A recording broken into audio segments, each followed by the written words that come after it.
मैं इसके लिए एक ही बात कहूँगी कि देखें, आपका जो सबसे बड़ा दुश्मन है ना आज के दौर में, वो आप खुद हैं। आप अपने दुश्मन कैसे हैं? आप अपना फेसबुक पे अकाउंट बनाते हैं, आपने एक दुश्मन बना लिया। आपने इंस्टाग्राम पे अकाउंट बनाया, आपने दूसरा दुश्मन बना लिया। फिर आप स्नैपचैट छोड़ नहीं सकते, आपका तीसरा दुश्मन है।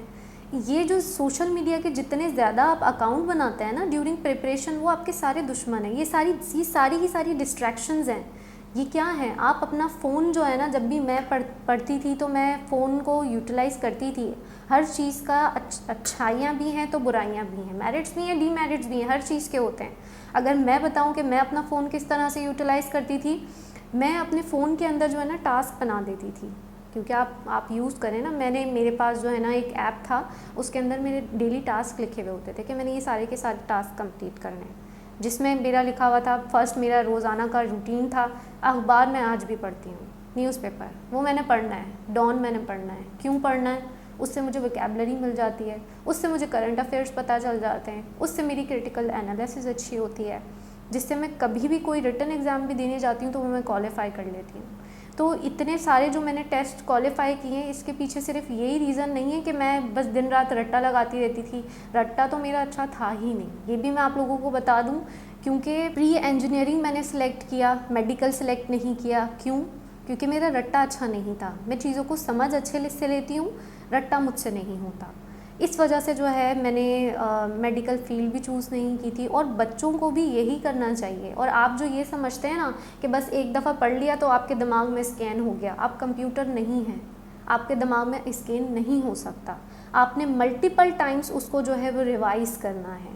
पहले आप अपना टाइम टेबल बनाएं। जिस तरह से मैं अपना रूटीन मैं आपको बताती हूँ, मैं हमेशा करती थी, एक हफ़्ते का प्लान बनाती थी, क्योंकि इससे ज़्यादा का मैं फ़ॉलो नहीं करती थी। मुझे अपना पता था कि मैं इससे ज़्यादा फ़ॉलो नहीं करूँगी, तो मैं अपना एक हफ़्ते का प्लान बनाती थी, जिसके अंदर डेली के मैं अपने टास्क लिख रही होती थी कि डे फर्स्ट पर जो है ना मैंने ये सब्जेक्ट कवर करना है, करंट अफेयर्स करना है, पाकिस्तान अफेयर्स करना है, या आज मैंने प्रेस ही लिखनी है। तो ये सब चीज़ें जो है वो मैं अपने टाइम टेबल के अंदर डिस्ट्रीब्यूट कर देती थी डे बाय डे। फिर उसके बाद एक हफ़्ते के बाद फिर दोबारा से एक प्लान बनाती थी, फिर दोबारा से एक प्लान बनाती थी। एक महीने के बाद उस प्लान को मैं जाकर देखती थी कि फर्स्ट डे पर मैंने क्या पढ़ा था, अच्छा ये पढ़ा था, चलो अब इसकी रिवीजन का टाइम आ गया है। एक महीना हो गया है ना, अब उसको रिवाइज़ करना है, क्योंकि वो दिमाग के अंदर तो लाजमी सी बात है, आपने इतनी सारी चीज़ें पढ़ी हैं, सब कुछ इधर से उधर चला गया होगा। अब आपने उसको रिवाइज़ करना है एक महीने के बाद। रिवाइज़ करने में आपको ज़्यादा टाइम नहीं लगेगा, क्योंकि देखें, मैं अगर अपनी बात करूं तो अगर हम कोई भी इंटेलिजेंट नहीं होता। ये थ्योरी बनी हुई है ना कि ये बच्चा जो है ना इंटेलिजेंट है और ये बच्चा इंटेलिजेंट नहीं है, इसका फोकस कम है, इसका फोकस नहीं है, ऐसा नहीं है। आप रिवीजन करें, डेली रिवीजन करें अगर आप कर सकते हैं तो। 5 घंटे भी अगर आपने बैठकर पढ़ लिया और उसे एक हफ़्ते के बाद रिपीट किया, फिर 15 दिन के बाद रिपीट किया, फिर एक महीने के बाद रिपीट किया, वो आपके दिमाग में बैठ जाएगी, चीज़ कहीं नहीं जाएगी। मैंने बहुत सारे ऐसे स्टूडेंट्स पढ़ाए हैं और देखे हैं अपनी ज़िंदगी में, जो स्टार्टिंग में तो कह रहे होते हैं कि टीचर हम फेल हो जाएंगे, ये तो हमारे बस का है ही नहीं।